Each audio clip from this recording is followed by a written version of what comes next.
Brother Firdaus, yang dalam satu buku awak pernah tulis sana buku apa?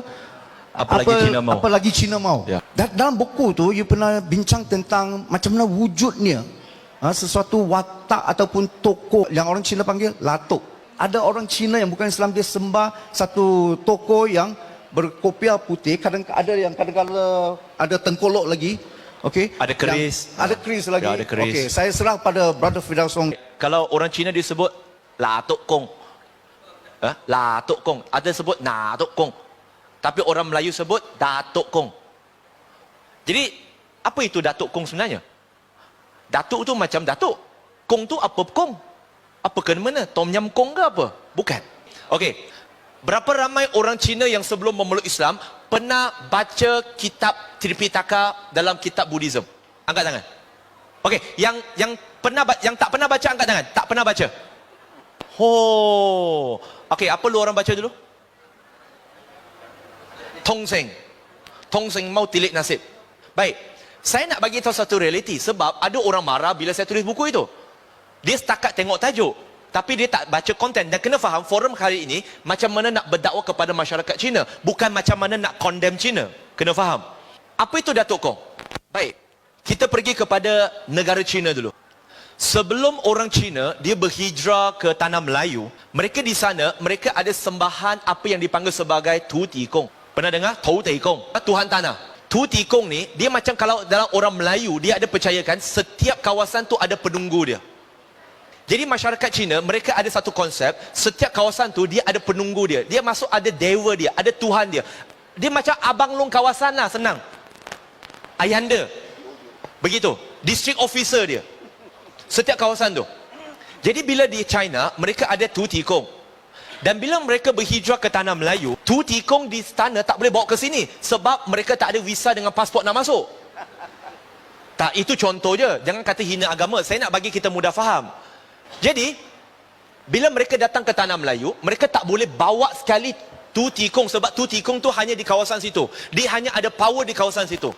Jadi bila sampai sini, you see, ini juga antara fitrah manusia.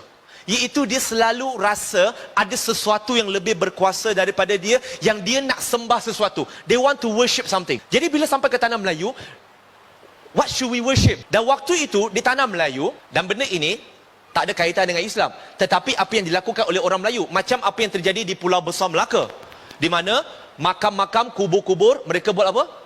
Mereka jadikan sembahan. Jadi apa yang berlaku, mereka datang sini, mereka nampak orang Melayu, dia sembah apa yang dipanggil sebagai Datuk Keramat. Bukan Datuk Keramat kat Ampang tu. Jadi apa yang mereka buat? Mereka mengasimilisasikan, ini Melayu punya, ini tempat tuan tanah siapa? Apa salah? Tak berani cakap ke? Datuk Mufti sudah cakap. Ini tempat asalnya apa? Melayu. Tanah Melayu. Jadi bila Cina datang dulu, mereka pun tahu ini tanah Melayu. Jadi bila mereka datang sini, tanah Melayu, mereka tahu ini tanah Melayu, dia punya tuan tanah mesti Melayu. Yang kuat, yang ada power itu, devil itu pun mesti Melayu. Jadi mereka pun mau Cinakan sikit mah. Jadi mereka pun jadikan ambil Datuk Keramat, tapi dia tak ambil Keramat, dia ambil Datuk. Lepas tu Tu Ti Kong, Tu Ti Kong tu pun Datuk juga, Akong mah. Akong itu pun Datuk juga. Jadi dia tak apalah, kita win-win situation. Datuk campur Kong, Datuk Kong. Bila mereka nak sembah Datuk Kong, kebiasaannya kalau nampak yang patung-patung Datuk Kong ni, mereka pakai kopiah, pakai songkok, pakai tengkolok, lepas tu ada bulan, ada sabit, lepas tu dia ada keris. Bila mereka sembah Datuk Kong, mereka tak akan hidangkan arak, mereka tak akan hidangkan daging kinzeh. Tahu kenapa? Lu gila ke? Itu Melayu makan, mana ada makan ini semua? Dan tahu ke tidak, bila mereka nak letak Datuk Kong itu, ataupun bila mereka nak bersihkan Datuk Kong, ataupun bila mereka nak cat semula Datuk Kong yang cat dia dah pudar, antara ritual yang mereka perlu buat ialah, mereka kena pakai songkok, mereka kena pakai kain, lepas tu baru boleh pegang itu Datuk Kong dan cat. Antara Datuk Kong yang disembah di Malaysia yang sangat popular, yang ada di Banting, adalah Sultan Abdul Samad. Itu memang clear cut, Sultan Abdul Samad. Dan mereka juga ada apa yang dipanggil sebagai proses menurun.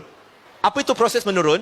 Perspektif mereka ialah seorang pengantara akan menyeru Datuk Kong itu untuk datang ke badan dia, supaya Datuk Kong ini dia boleh bantu mereka selesaikan masalah mereka dan sebagainya. Itu perspektif mereka. Perspektif Islam nak jawab senang. Kita percaya yang masuk tu adalah jin.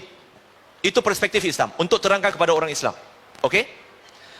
Dan bila dia nak buat proses menurun, apa yang berlaku ialah orang yang nak buat proses menurun ini, dia kena pakai baju Melayu dan kena berpakaian seperti orang Melayu. Supaya Datuk Kong tu kenal itulah badan yang perlu dimasuk. Medium tu dia tak reti nak cakap bahasa Melayu. Pelat. Cakap bahasa Melayu pun tak boleh. Sudah masuk badan, itu Datuk Kong dah masuk badan, mereka akan Assalamualaikum. Dia punya penganut tu, yang sedang nak sembah Datuk Kong tu, yang selama ini tak nak berasimilasi dalam Malaysia nak bercakap bahasa Melayu, sebab ini Datuk Kong bagi Assalamualaikum, semua Waalaikumsalam Datuk, Waalaikumsalam. Dia pun tiba-tiba pandai Waalaikumsalam. Kenapa saya berani cakap? Sebab semua ni ada video. Assalamualaikum. Waalaikumsalam. Datuk sah. Datuk. Ya. Aku kawan. Ya, Datuk. Semua ni ada bukti. Mereka nak kata saya hina agama Cina. Tak boleh, saya pun Cina juga. Tak. Mereka sebenarnya yang menghina diri sendiri kerana mereka sendiri tak faham. Bukan saya. Saya cuma menerangkan berdasarkan fakta. Itu saja.